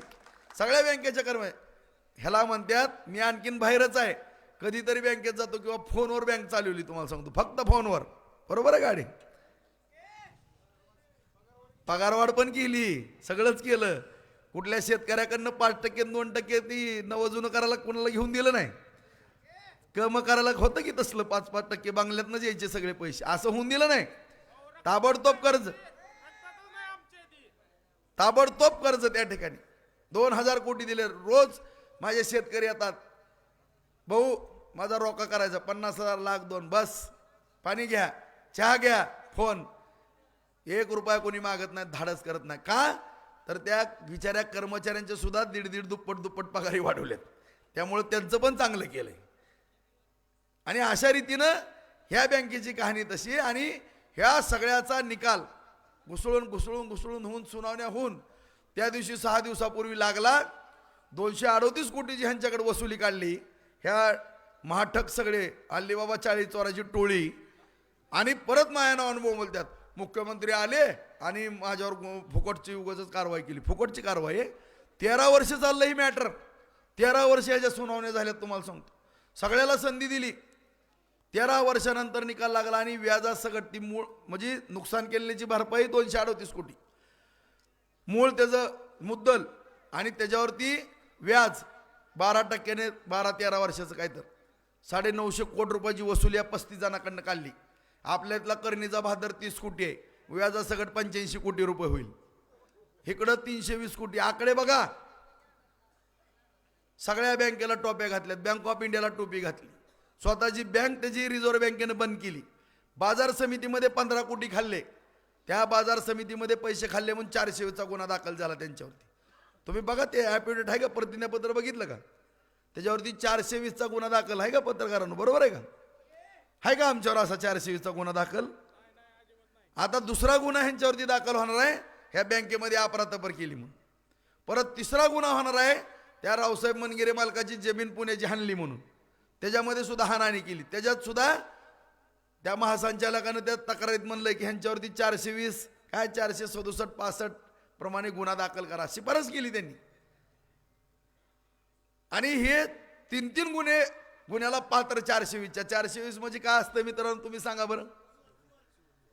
आला का तुम्ही लगा भानगडी, तुम्ही काय करून काढायला लागला हो.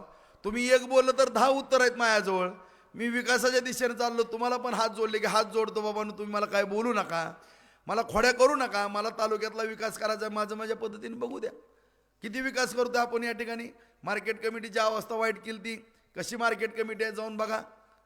आज 2 कोटी रुपयाचं उत्पन्न होत नव्हतं, रणवीर चेअरमन केला तुम्ही सगळ्यांनी. 7 कोटी पहिल्यांदा, दुसऱ्या वर्षी 8 कोटी, तिसऱ्या वर्षी 12, चौथ्या वर्षी 12 सव्वा 12, 5व्या वर्षी 12 सव्वा 12 काही तर, आता 13 कोटी रुपये. आणि सगळे रस्ते केले, गटारी केल्या, दिवाबत्ती केली, वैराग केलं. आदरणीय नानांचं नाव त्या बाजार समितीत दिलं. ज्या नरसिंगदादा देशमुखांची जमीन होती त्यांचं नाव सुद्धा कृषी भवनला दिलं, नाहीतर यांची नावं सुद्धा नव्हती. तुम्हाला सांगतो, ज्या देशमुखांनी जमीन दिली ती 40-50 एकर, त्यांचं साधं एक कुठं कोपऱ्यात सुद्धा नाव नव्हतं. त्या देशमुखांनी जागा दिली, त्यांची नावं दिली तिथं. आदरणीय नानांनी तिथं त्याग केला, नानांचं नाव त्या ठिकाणी दिलं मित्रांनो.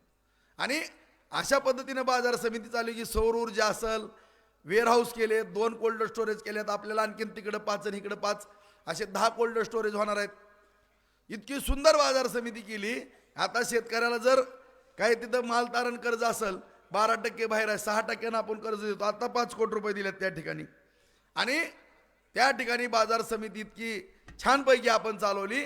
आणि सगळ्यात महत्त्वाचं 15 कोटी रुपयाची FD शिल्लक आहे तिथे. FD जाऊन बघा तुम्ही, ठेव तिथं बँक शिल्लक आहेत पैसे तिथं.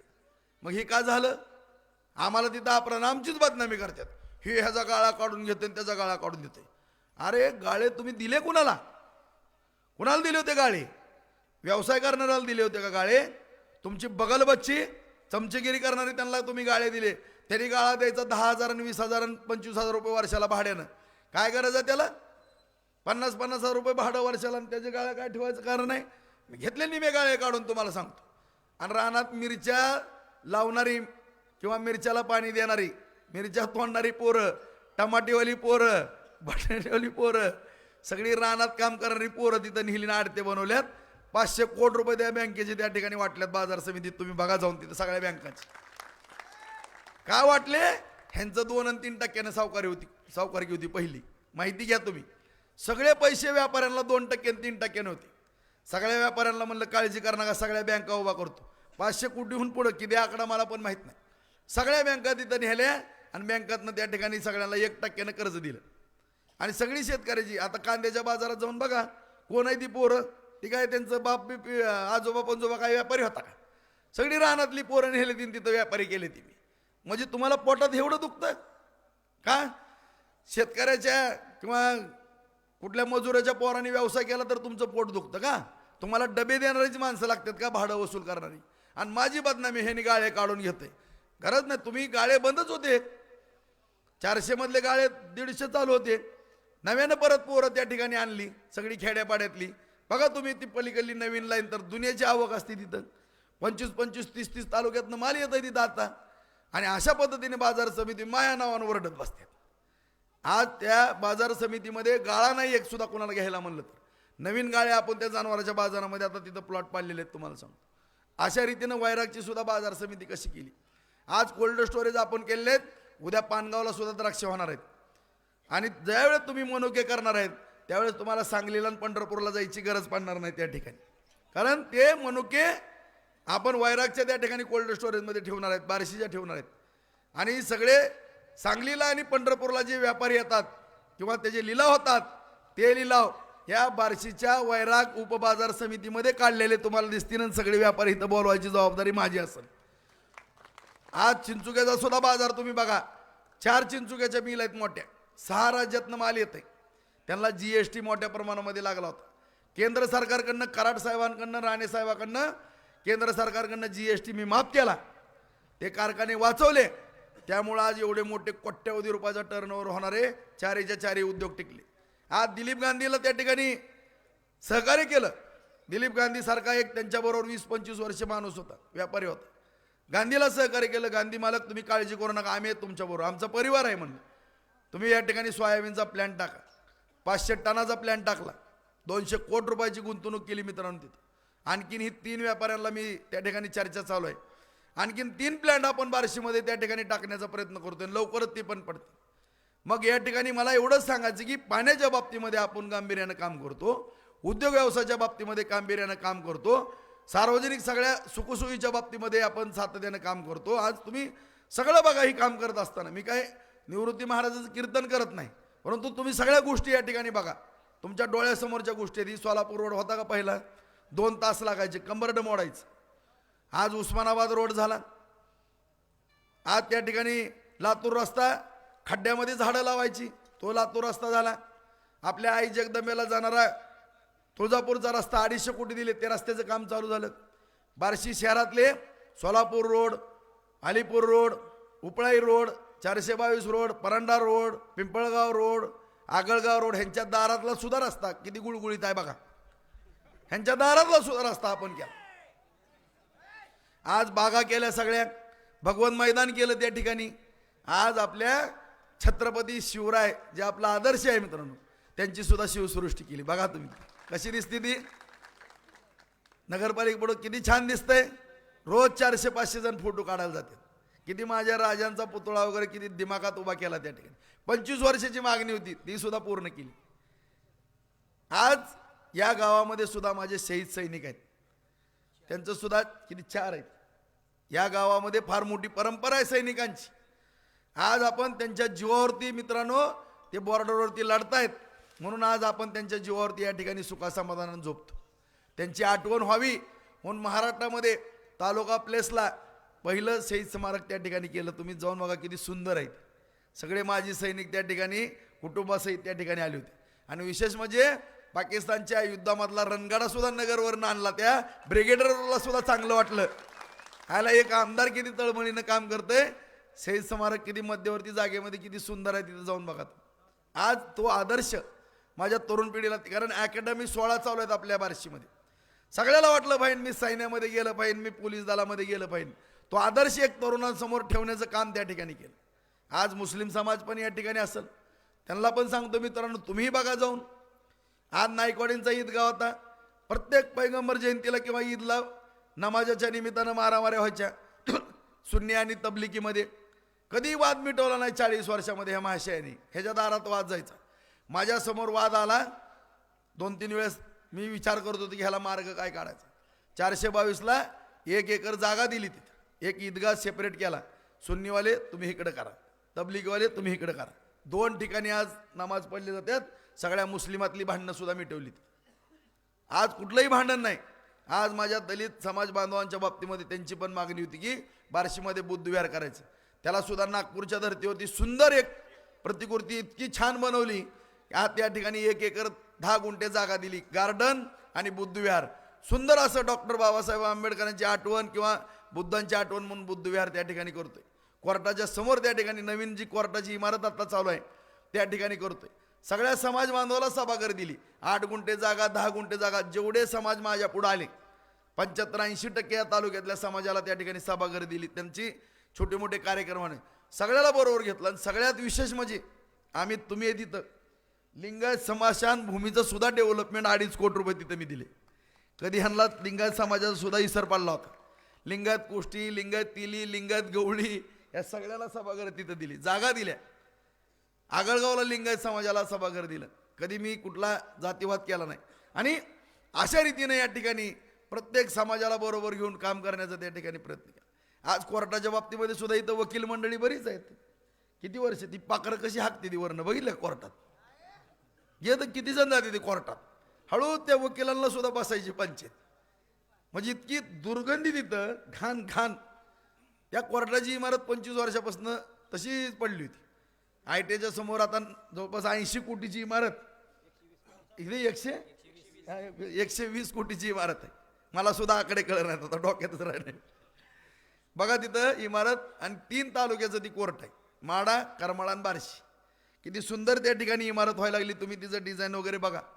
आज आपल्या सगळ्या गोरगरिबांना सुद्धा, गोरगरिबांच्या बाबतीमध्ये सुद्धा 2 हॉस्पिटल आपण या ठिकाणी मंजूर करून घेतली. एक बार्शीला ग्रामीण रुग्णालयाच्या ऐवजी उपजिल्हा रुग्णालय, त्या ठिकाणी 30 कोट्याच्या ऐवजी आता 100 कोटी झालेत. बिल्डिंगचं काम चालू आहे, 50-60% काम झाले.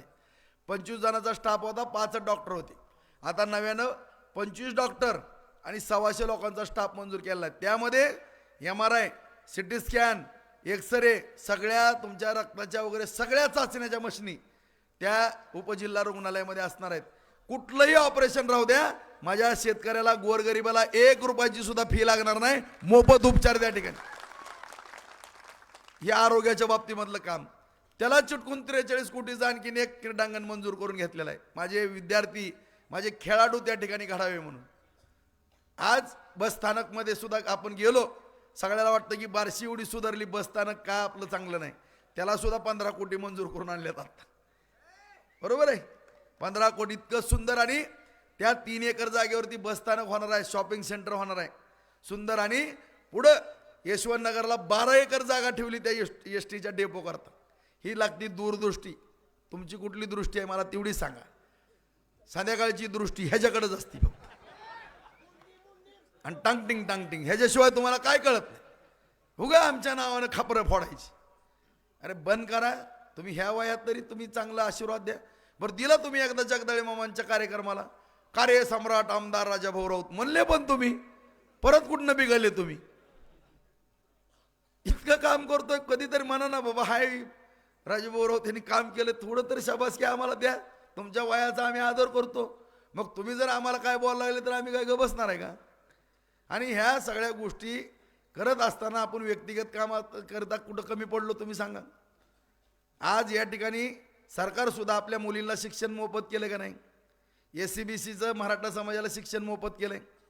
आज आपलं वीज बिल माफ केलंय. नव्यानं वीज बिल आपल्याला येणार नाही.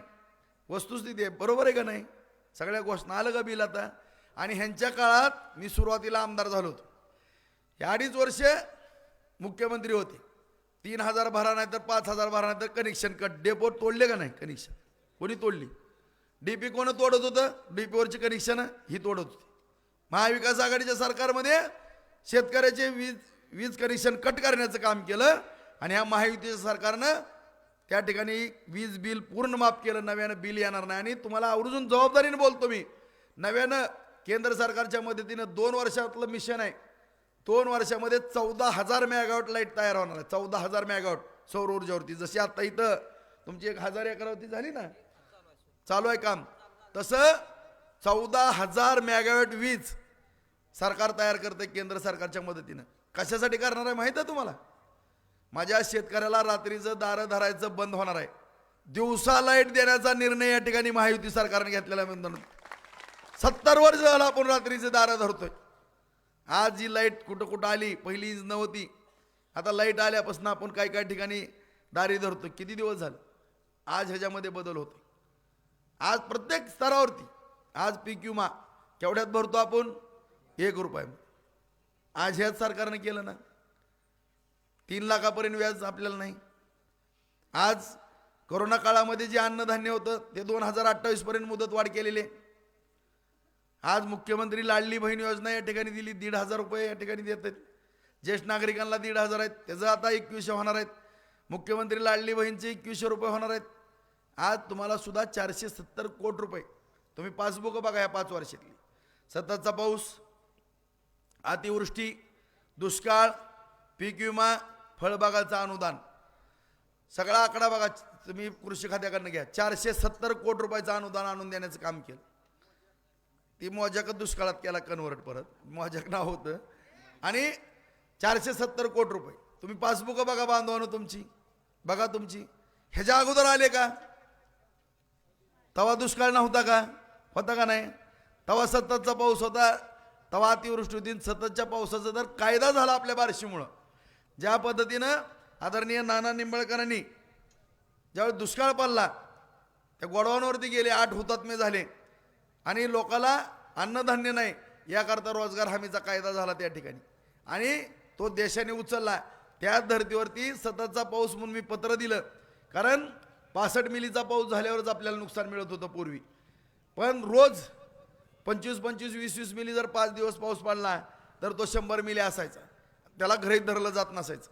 ही बाब निदर्शनास आणली मी फडणवीस साहेबांच्या, त्याच्यावरती सही घेतली, ती फाईल फिरली आणि फाईल 110 कोटी रुपये आपल्या बार्शीला मिळाले आणि ह्या 110 कोटीमुळं संपूर्ण महाराष्ट्रातल्या राज्यातल्या माझ्या शेतकरी बांधवांना 12,000 कोटी रुपये सध्याच्या पावसाचे द्यावे लागले आणि तो आता कायदा तयार झालाय. अतिवृष्टीबरोबर तोही कायदा या ठिकाणी अंमलात आला, सततच्या पावसाला सुद्धा घरीत धरायचं. हे काम करण्याची पद्धत आहे. आज प्रत्येक स्तरावरती आपण काम करतोय.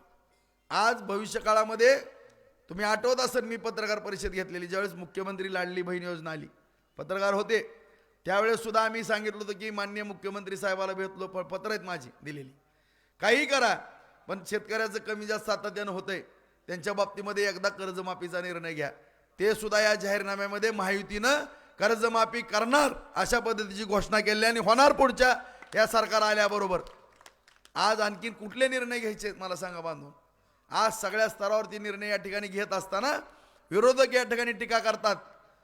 सरकारचं दिवाळ्यात निघाले, महाराष्ट्र राज्याच्या बॅगा गुजरातला चालले, महाराष्ट्र राज्यातले उद्योग गुजरातला चालले. अरे गाढवानो, तुम्हाला अक्कल काय आहे का? सकाळी 9:30ला येऊन ट्यूट्या टेव टेव टेव करता, जरा गुगलवर बघा तुम्ही कशाला खोटं बोलता. आज महाराष्ट्र, माझ्या छत्रपती शिवरायांचा महाराष्ट्र नंबर 1ला आहे, देशामध्ये नंबर 1ला.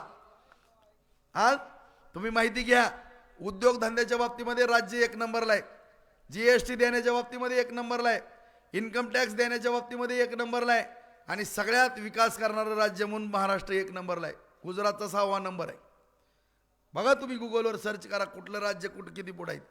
काय महाराष्ट्रात नाही आज? सिंचन मोठ्या प्रमाणामध्ये, उद्योगधंदे मोठ्या प्रमाणामध्ये, काय महाराष्ट्रामध्ये नाही मला सांगा ना. आज एवढा महाराष्ट्र प्रगती करते, कोट्यावधी रुपयाची आज या ठिकाणी निधी आपल्या महाराष्ट्र राज्याला येते. देशाच्या बाबतीमध्ये एवढी देशाने प्रगती केलेली आहे. आज सगळ्या बॉर्डरवरच्या सगळे पूल रस्ते त्या ठिकाणचे सगळं त्या ठिकाणी काम करण्यात आलेलं आहे.